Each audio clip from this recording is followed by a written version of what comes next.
नमस्कार, आप देख रहे हैं संजीव चौहान के साथ अमर मंथन खबर और 7-11 न्यूज। बीजेपी पार्टी ने अपने लोकसभा प्रत्याशियों को मैदान में उतार दिया है और इसी में अगर बातचीत की जाए तो वाल्मीकि समाज बीजेपी सरकार से रुष्ट हो गया है। इस अवसर पर लवकुश कॉलोनी में देर रात वाल्मीकि समाज के लोग एकत्रित हुए और उन्होंने कैंडल मार्च निकालकर भारतीय जनता पार्टी द्वारा 2 लोकसभा सीटों पर वाल्मीकि समाज के नेता या फिर डीएससी समाज के किसी भी नेता को टिकट नहीं दिया गया। उन्होंने कहा कि सिरसा लोकसभा सीट पर मौजूदा सांसद सुनीता दुग्गल का टिकट काट दिया गया और वहीं पर जो कि अन्य जो वाल्मीकि समाज के नेता रहे हैं या डीएससी समाज के नेता हैं उनको किसी को भी टिकट नहीं दिया। उन्होंने कहा कि 2014 में वाल्मीकि समाज ने बीजेपी सरकार को भरपूर वोट दिया, बहुमत में जिताने का प्रयास किया, लेकिन बीजेपी सरकार ने वाल्मीकि समाज की अनदेखी की है, वह उसका विरोध करते हैं। उन्होंने ये भी कहा कि जो भी पार्टी हमारा समर्थन करेगी, हमारे कैंडिडेट को टिकट देगी, उसको हम समर्थन करेंगे। देखते क्या कहते हैं इस अवसर पर आदित्य सांसद और अन्य लोग। देखते रहे संजीव चौहान, अमर मंथन खबर और 7-11 न्यूज। शुक्रिया। दौर चलता ही रहेगा और धीरे धीरे ना जो ये लोग आए हैं, ये कोई बांसो गेट से, कोई जुंडला गेट से, कोई मॉडल टाउन से, कोई शिव कॉलोनी से, कोई रामनगर से, ये प्रतिनिधि के तौर पर आए हैं अभी। और जब हमें जन सैलाब दिखाना होगा, जन आंदोलन खड़ा करना होगा, तो हमारे पास बहुत सारे लोग आने को तैयार हैं। मैं बहुत बहुत आपका शुक्रिया अदा करता हूँ, आभार प्रकट करता हूँ। सर, बात इस तरह है कि जब से भारतीय जनता पार्टी की सरकार आई है और 2014 से वाल्मीकि समाज पूरी ताकत के साथ कांग्रेस से दूर होकर के भारतीय जनता पार्टी को 90% वोट पूरे हरियाणा के अंदर दी, और एक इस उम्मीद में कि ये सरकार हमारे लिए कुछ नया सोचेगी। लेकिन इस सरकार ने बनने के बाद 2019 में जब बनी ये, तो इसमें ना तो मंत्रिमंडल में जगह दी, ना कोई और तरीके से ना हमें उचित सम्मान दिया गया। और इस तरीके से एक हमारी बहुत पुरानी मांग भी है जो 2006 से चल रही है, डीएससी की, जो हमारे बराबर के आरक्षण का अधिकार है, वो आप सभी को पता ही है, लेकिन वो भी हमारे को अभी तक नहीं दी। हम फिलहाल उसको भी ये सोच करके चलो इलेक्शन के बाद है ना हमें कुछ मिल सकता है, लेकिन इस समय भारतीय जनता पार्टी ने हमारे साथ बहुत बड़ा धोखा, छल, कुठाराघात किया है। हम 90% वोट देते आ रहे हैं, लेकिन आरक्षित सीटें हैं अभी 2, अम्बाला और सिरसा की। हम डिजर्व करते हैं कि एक जगह से हमें टिकट दी जाए, चाहे अम्बाला से दे, चाहे हमें सिरसा से दे। दल बदलुओं को तो टिकट दी गई, लेकिन जो पार्टी से जुड़े हुए वाल्मीकि और डीएससी समाज के हमारे नेता हैं उनको नज़रअंदाज किया गया।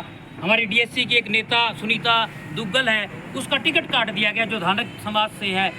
चलो वो भी टिकट काट दिया और इधर भी टिकट हमें नहीं दिया, इसका हमें गहरा रोष है। और अभी भी हम ये चाहते हैं कि अभी तो शेड्यूल जारी हुआ है सरकार इसका इलेक्शन का, और अभी भी आपको भी पता है कि सरकार या पार्टी चाहे तो नॉमिनेशन होने तक कैंडिडेट बदल सकती है, क्योंकि हमें उचित प्रतिनिधित्व तो नहीं मिला है। मैं किसी और जाति विशेष की बात नहीं करूंगा, लेकिन मैं इस डीएससी और वाल्मीकि समाज की बात करूंगा कि इन्होंने हमें उचित प्रतिनिधित्व नहीं दिया है। पूरे डीएससी समाज में, पूरे वाल्मीकि समाज में गहरा रोष है और हम मांग कर रहे हैं, अभी भी हमारी मांग है, अभी हम खिलाफ नहीं जा रहे हैं। हम मांग कर रहे हैं कि एक टिकट बदली जाए और सिरसा या अम्बाला कहीं से भी हमारे डीएससी या वाल्मीकि समाज के व्यक्ति को टिकट दी जाए। टिकट नहीं बदलती तो क्या रणनीति रहेगी आपके यहाँ से? इसके बाद हम अगला प्लान, अगली योजना बाद में बैठ करके तय करेंगे। अभी हम देख रहे हैं, वेट एंड वॉच की स्थिति में है। और दूसरी तब कांग्रेस पार्टी की भी टिकट जारी नहीं है। अभी कांग्रेस पार्टी को भी हम ताकीद करना चाहते हैं, हमने चेताना चाहते हैं कि कांग्रेस पार्टी भी एक बड़ी पार्टी है और उसको भी वाल्मीकि समाज ने 1947 से लेकर के 2014 तक सिर पर बिठाए रखा। उसने भी कुछ ज़्यादा हमारे लिए नहीं किया, लेकिन हम उसे भी अभी मांग कर रहे हैं उनसे भी कि अभी उन्होंने टिकट डिक्लेयर नहीं किया है कि डीएससी वाल्मीकि समाज के किसी व्यक्ति को दोनों जगह में से अम्बाला सिरसा से टिकट दी जाए। अगर वो भी नहीं देते हैं, फिर समाज बहुत बड़ा फैसला लेने के लिए मानसिक रूप से तैयार हो चुका है। आपका कहना है जो टिकट देगा वही सत्ता में आएगा जी। फिर अगर दोनों पार्टी टिकट नहीं देते तो आज़ाद उम्मीदवार खड़ा करेंगे आपने? उसकी हम बाद में ना घोषणा करेंगे, बाद में प्लान तैयार करके साथी। भाजपा से कितने सालों से जुड़े आप? भाजपा से हमारे लोग कई तो ऐसे लोग हैं जो जनसंघ के समय से जुड़े हुए हैं, और हमारे कृष्ण बेदी जी हैं, उन्होंने तो ना आँख ही ना भाजपा में खोली है, तो वो डिजर्व करते थे। और इस तरीके से डीएससी समाज के और लोग हैं, वो भी डिजर्व करते थे। शकुंतला जी का टिकट, ये अपना सुनीता दुग्गल जी का टिकट काटा गया, इसका भी हमें बड़ा रोष है। आपका क्या कहना है सर? जैसे कि हमारा समाज में इस टाइम एक सभी लोग नाराज़ हैं, क्योंकि जो हमारे समाज में इस टाइम जो देखा गया कि किसी भाजपा के साथ इतना लोग जुड़ा हुआ है बहुत ज़्यादा, लेकिन किसी भी समाज के, हमारे समाज के किसी भी व्यक्ति को कोई भी उचित सम्मान नहीं मिला, कोई भी पद नहीं मिला, किसी भी प्रकार की कुछ भी ऐसी कोई भी व्यवस्था सरकार ने नहीं की जिससे कि हमारे समाज को किसी भी प्रकार का कुछ हमें संतुष्टि मिले।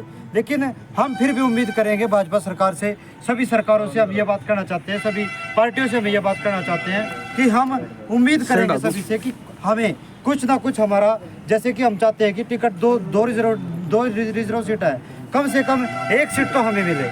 ऐसा ना हो कि हमें कुछ और सोचने पर मजबूर हो जाए हम। ऐसे तो हर समाज टिकट की मांग कर रहा है लगातार, कई दिनों से पंजाबी ने भी कॉन्फ्रेंस करी, राजपूतों ने भी करी, और आज राजपूतों ने निर्णय लिया कि आज़ाद उम्मीदवार खड़ेंगे।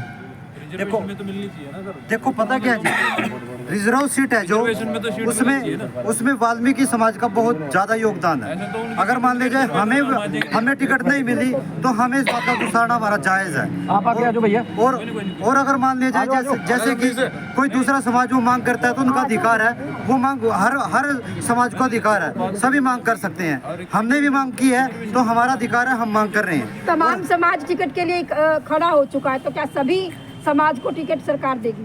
तो देखो वो सरकार निर्धारित करेगी कि किसको देना है किसको नहीं देना। अगर वो नहीं दे रहे हैं तो फिर समाज निर्धारित करेगा कि करना क्या है। कांग्रेस पार्टी को क्या मैसेज देते हैं? कांग्रेस पार्टी